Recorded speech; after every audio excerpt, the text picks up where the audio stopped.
Good day, Bashar. And to you, good day. I enjoy coming to the workshops yesterday and today, talking about the downloads, and today talking about the actions. Yes. The most important thing for me is a question that is really escaping me, is that all through my childhood I've always been searching for the answers. I've got a tattoo on my back that says Veritas Vos Liber Bit. The truth Searching for what answers? Exactly. So just searching. My passion has always been looking for the truth. The truth. The truth of why we're here. Oh, all right. Well, first of all, you understand that the truth is composed of all truths, right? Yes. All right. So you know that much about the truth. And finally, for me, I recognize the real truth for that, and that is within yourself. Of course. So when you talk about, going to your passion and finding your passion and taking action on it. Exactly.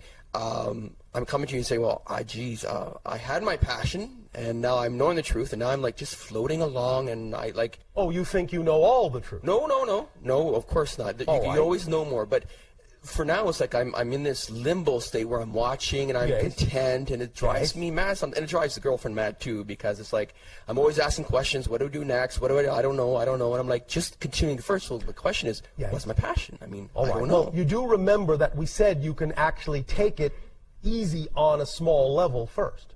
That out of any given moment, there are a number of opportunities, one of which will probably be either more exciting than any other or have more of an ability to be acted on. For example, you decided to come to this session today out of all the opportunities you had available to you. You could have done many other things. The idea is to recognize that out of all those opportunities, one may be more exciting than another, and to take action on it. It doesn't have to be the idea of jumping up and down excitement like it's the best thing that's ever happened in your life. The idea is that it's the best thing that you can think of doing at that moment. Keep it simple. Okay. If it's not some overarching, mind-expanding, life-spanning project, it doesn't have to be. That's all right. When we talk about acting on your excitement, we mean out of every opportunity that's available to you, on any level.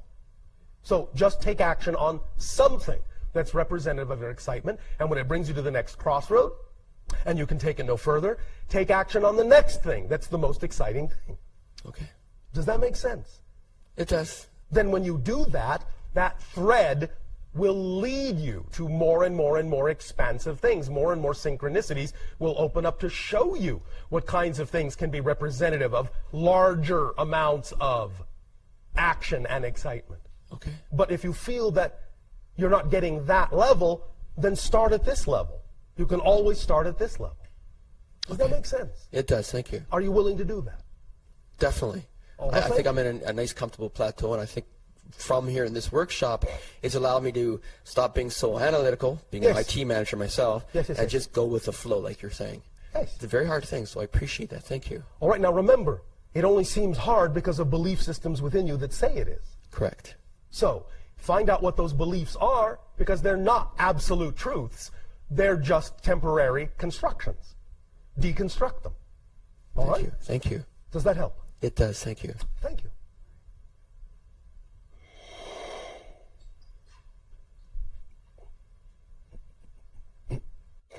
Hello, Bashar. And to you, good day. I'd like to integrate some truths here. Integrate some truth. Yes. All right. So you're presenting this truth about following your imagination and acting on it. Yes.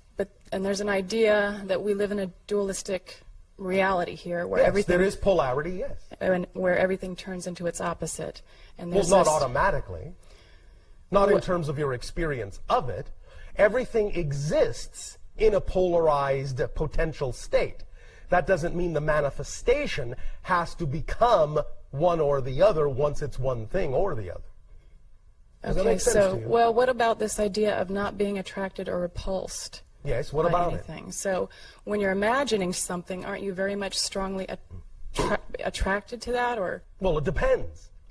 Sometimes your beliefs will attract you to something that is not representative of your greatest passion, because you might actually have a belief that makes you fear being attracted to your greatest passion. You have to have the honest self-assessment and discernment to be able to tell the difference as to whether you're actually experiencing anxiety and calling it excitement, or whether you're experiencing true excitement.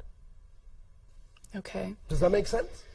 Yes. Sometimes you can be attracted to something that's actually representative of your anxiety, and you think it's representative, or you call it excitement, because what you actually would really be excited about, because of your belief systems, is just too scary to imagine. And so often people on your planet will move away from, will be repulsed by the thing that is actually most true for them, until they get a handle on what belief they have attached to it that makes it seem so scary. They will always move away from it. Okay. Does that make sense? Mm-hmm. So, do you have something specific that you wish to discuss along these lines? Well, I'm still... Okay, so if I'm imagining something very passionately... Yes, like what? Do you not want to share it? Oh, no, I can share it. I'm going to Africa. Oh, all right. Why? I am going to meditate along the Nilotic Meridian, which starts at Egypt and goes all the way down to South Africa. And why are you passionate about doing this? Are you passionate about doing this? Yes, I'm Why very are you passionate. passionate about doing this? I want to meditate on the sacred sites along that meridian to Yes. open up energy for that continent. Oh, all right. When will you do this? I don't know when I will do this. You don't? No. All right, I'll ask the question in another way. When will you take some action in that direction? I have taken action in that direction. Such as? Such as research about the different sites that I want to go to. All right, that's step one. What was step two? I am also talking to people and making connections and seeing, talking about ways to make the trip manifest. Like if I organized it and I got people together, then Yes. I could include my fees. All right, and in the how's that going organization for of it. you? It's going. But do you have some trepidation about doing it that way? No. Is that methodology not necessarily representative of your highest passion, or is some other way more representative? I guess I'm having a hard time with, if I really get into it and really see it in each detail, I mean, it includes other people, Yes. it includes extraterrestrials. Yes. So I'm including all these other, quote, others Yes. in my fantasy world. Yes. How does that affect them? And It affects them how they choose to be affected by it. Why are you worried about it?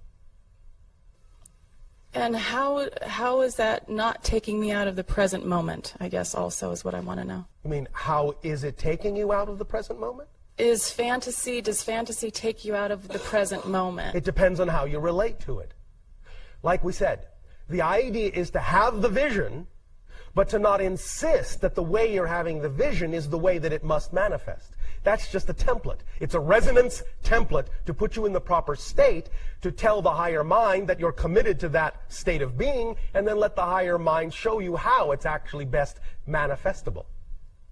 So I can envision, like my friend said she's interested in You participating. can envision anything you want that you believe is representative of the idealized picture, because then the component is there that allows you to feel the picture is complete. Then allow the higher mind to give you whatever version of that complete vibration is actually representative of what's best for you and all concerned. So you're kind of like creating something and then willing to let it go in the very next moment. In a sense, that's actually how you create. Look at it this way. I will once again, even though we have used this analogy for a different reason, I will use it here too. Use the rubber band analogy.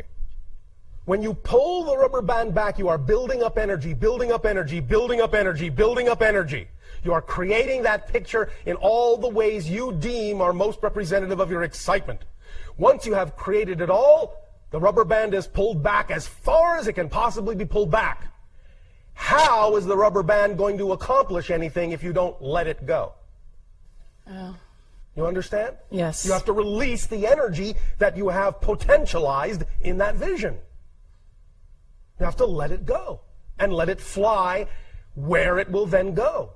Then the higher mind is the one that catches it and shoots it back to you in the way that is most representative of the true manifestation that serves you. I understand. That's the job of the physical mind, but once you let that go, your job is done. move on to the next most exciting thing you can do, or the next aspect of the exciting thing you are able to take action on. Because you've let that go, now let the higher mind do its job. Get on the business of attending to any other aspect of it you can act on, or anything else that is representative of your excitement that you are able to act on. Okay, that brings up another question, because Yes. there is a sense that I get in my body that something has been manifested, even though I don't see it in physical reality. Yes. So, and then my guides tell me, okay, that's done, go on to the next thing. Yes. So that's how it works, right? Yes. Okay. Because these things sometimes are set up in a certain way, once again, so that by the time the whole thing manifests, you have gone through a process that will actually allow you to utilize the end result in the best possible way with the highest amount of appreciation. Make sense? Yes, it does. Thank you very much. Does that help you? Yes, greatly. Thank you. Have a good time in Africa. Thank you.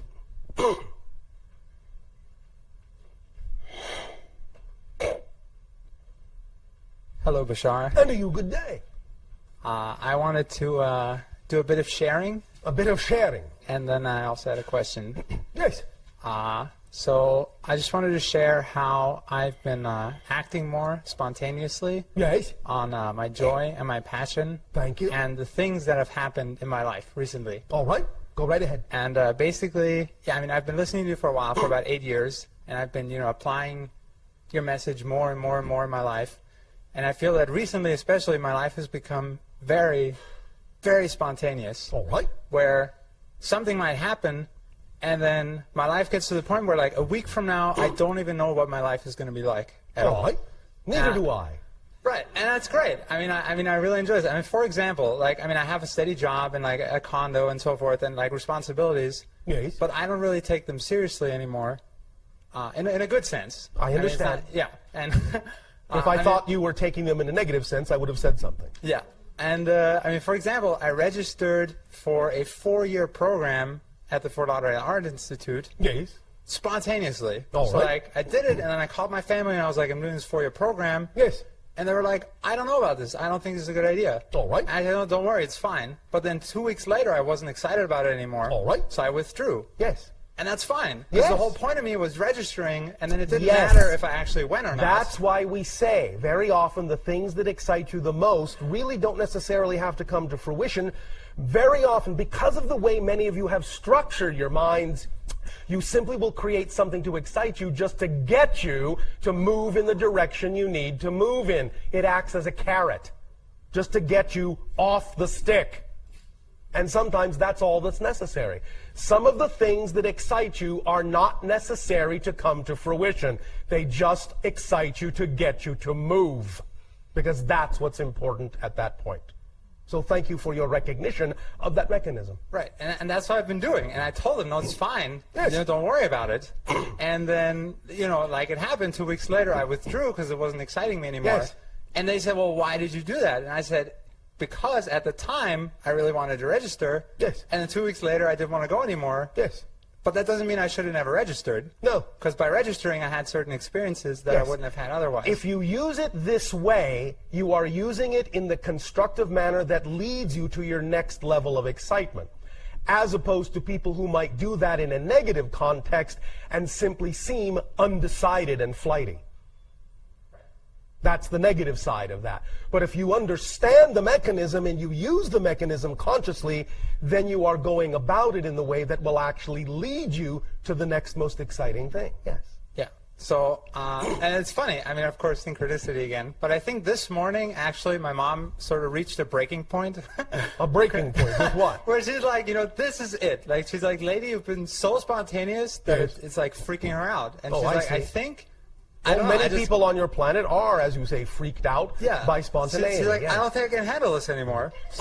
And she's like, this is it. Like, don't do this, right? Okay. What is it that she feels she needs to handle? Well, no. Okay. So this is the question I wanted to ask. Guys? Basically, 2 days ago, Yes. there was a new thing. This is totally unexpected. It just came into my life. Yes. And I was like, I have to go to Switzerland. Yes. On Friday. Yes.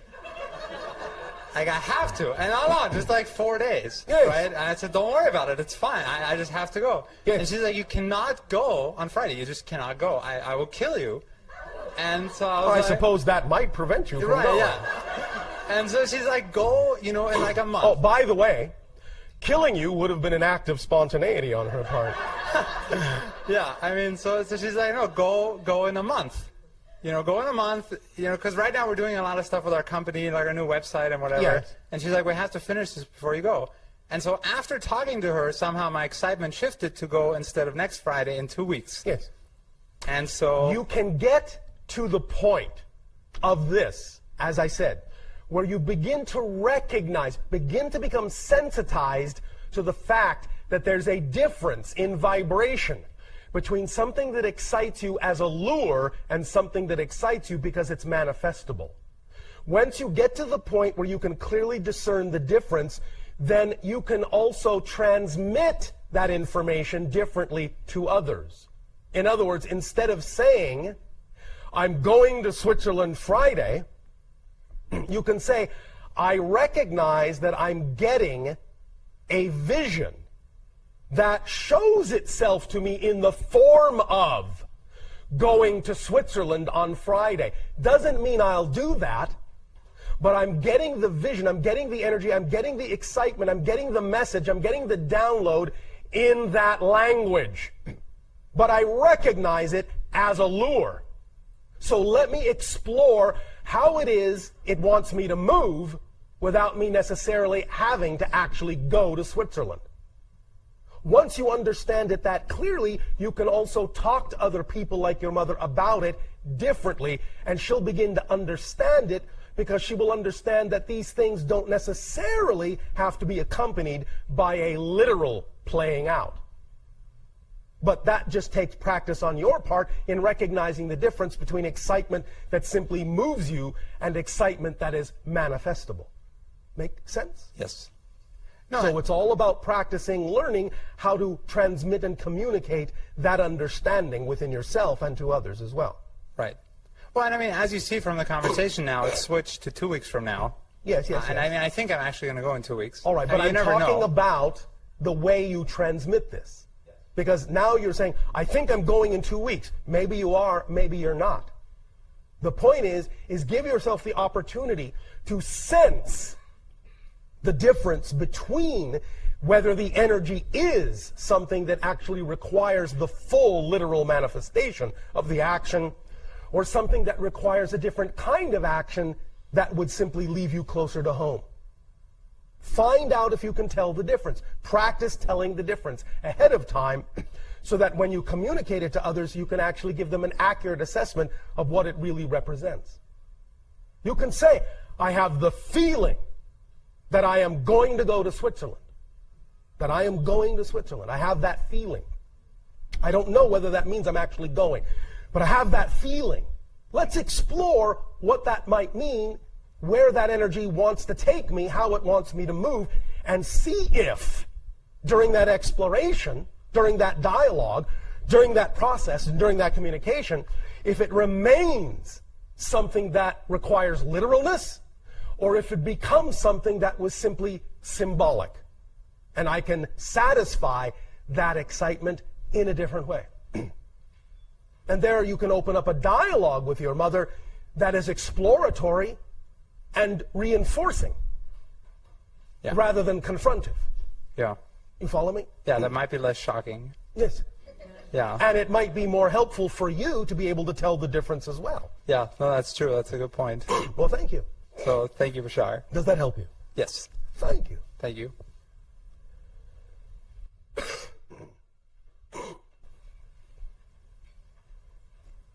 Good day, Bashar. And to you, good day. Since our last meeting, when I expressed that I would like to accelerate more quickly, I feel I've been given many opportunities to do that. And have you acted on them? Yes. Thank you. And thank you as well. And so in the very recently, actually last weekend, Yes. somebody came back into my life who I am very close to and who is very significant to me. And she's an amazing person. And my soulmate. I mean, I believe I define her as such. All right. Remembering the definition that anyone you're interacting with at that moment is also a type of soulmate. Yes. But I know what you mean. Yes, that perspective was interesting to me that you offered yesterday. And so, as a result of that meeting, during that weekend and exploring many things, we had been apart for several years, and reuniting brought up a lot of feelings and emotions, old issues, and we explored those things together. Yes. And I became aware of a lot of my thought processes, some of which do not serve me. Thank you. And I was able to analyze a little bit and isolate those and kind of change my definitions. All right. And also apply some things that you had mentioned. Yes. Such as? The physical mind being, too analytical about things and not really understanding, not being able to understand. And I use the analogy of that my mind, I try to approach life as if I were painting a painting. Yes. And then if I run out of a certain color of paint, I become frustrated. Yes. And trying to redefine that and not approach life in that way, but realize that the vision in my head does not have to literally come out into my life. Right. And what's your redefinition, using your painting analogy? That the type of artwork that life is not a painting, but rather an interactive piece of artwork, which requires improvisation. All right, so if you run out of one color, what do? Try to change the balance of the picture by using the colors you do have in a different way. Thank you. So that was one. And being open to allow synchronicity to bring you whatever color you might need. Right. But in an unexpected way. Thank you. And so that's one of many exciting aspects and things, breakthroughs and so forth that occurred during that time. Thank you. And another thing is that as a result, my relationship with the person I'm currently with is ending. All right. And I want to be able to end it in a way that, I want it to be conclusive. That I can move forward. Understand that no relationship completely ends, it just changes. Sure. But I want both of us to walk away from it feeling, like we've gained something from it and feel mutual respect. Then you can present it in that context, but you must also allow the other person to decide for themselves how they wish to take it. Right. So as far as being able to find closure so that I can move on, because that is the purpose of ending this is, there are many, changing it. Right, changing this relationship. Yes. As I said, closure for you will come from communicating with the other person in the most positive, constructive, and supportive way possible, and expressing a true belief, if it is a true belief, that the idea of this change actually serves you both. Whether or not the other person understands or agrees is not the point of creating closure. They must then take it upon themselves to create the same closure by using the information that you deliver in the best possible way you know how to. And if you've done your best to do that, that's closure. Beyond being responsible to them by providing an honest statement of the belief that you are doing the best for both of you and allowing the other to grow in the direction that they need to, as you are allowing yourself to do, then whatever they take from it after that is their choice and not your responsibility. Right. Make sense? Yes. That's your closure. Okay. And so the purpose of this parting of ways is one of them is because I feel I should be alone for some time and not be with someone for once in my life and just get to know myself for a while. All right. And that's something that I talked about with this person who came back into my life as well. Yes. And So that is one big reason for this, and I feel like it's something I should do. Well, again, using the term loosely, whatever feels appropriate for you at the moment is your truth. It would be wise to act on it if it is an honest assessment of your truth at that moment. It would be wise to take action in that direction. Yeah, I believe that it is necessary, a necessary step for me to grow. All right. And then take that action. Yes. Does this assist you? It does, and I. Yes. Yes. As far as taking this action, there are still moments when I feel a connection to this person who I'm with, and I feel. You can feel all the connections you want. Right. It depends on how you interpret the connections that determines how you feel. And the interpretation of the connections comes from your beliefs. So if there are feelings that come up that are feelings that seem out of alignment with what you prefer to be happening, examine the beliefs that you have that are attached to how you are interpreting the connections that you experience. Does that make sense? I believe so. Re-examining the connections, re-examining the. In other words, it's not about necessarily not feeling connections. Yeah. But how you feel about the connections is determined by what you believe is going on in terms of how you define those connections. So if you're having feelings about the connections that are out of alignment with what you prefer to feel, you must have beliefs and definitions about the connections that are out of alignment with the preferred beliefs. You understand? Right. So examine what those beliefs are if the feelings are out of alignment with what you prefer to feel. Yeah, I've been examining a lot to try and find out whether I am completely okay with moving on at this stage, or whether I'm forcing myself to move on because I feel like it's a duty that I owe to myself to do so. So well, I'm really that's a trying good thing to do, because you want to have the discernment to make sure that you actually are moving towards yourself and not just running away from something. Yes, exactly. So it's always wise to take the time to make that assessment. Yes. Okay, and I believe one other thing that's helping me with that is what you mentioned about envisioning yourself, your ideal self, and what would your ideal self be doing? How would they be handling the situation? And that's a very powerful tool that I think is going to help me to make the right decisions and handle everything appropriately in this situation. So thank you for that. Thank you very much. You are welcome. What does your new little clock say? Yes, all right. Good day, Bashar. And to you, good day. How are you? Perfect, and you? I'm wonderful. Thank you. I have two questions. Yes. The first question is, I lost my mother about 20 Lost years her? ago. Yeah, she passed away. Oh, all right. Okay. She's not lost. She's just in a different form. Yes, yes. All right. And for the past 3 years since I've moved back to California, she's been in a few of my dreams. Yes. And I've felt her presence really strongly here and there. Yes. I was wondering what I could do, any exercises to increase that ability to connect with her, I guess. Well, what has your imagination told you? I guess it's been a little limited. In what sense? Well, let me ask you another question first. Why do you feel it's necessary to increase the contact you are having when it's obvious you are having contact? just because I want more. Why? I guess to have that comfort. Comfort. What is it about that that comforts you?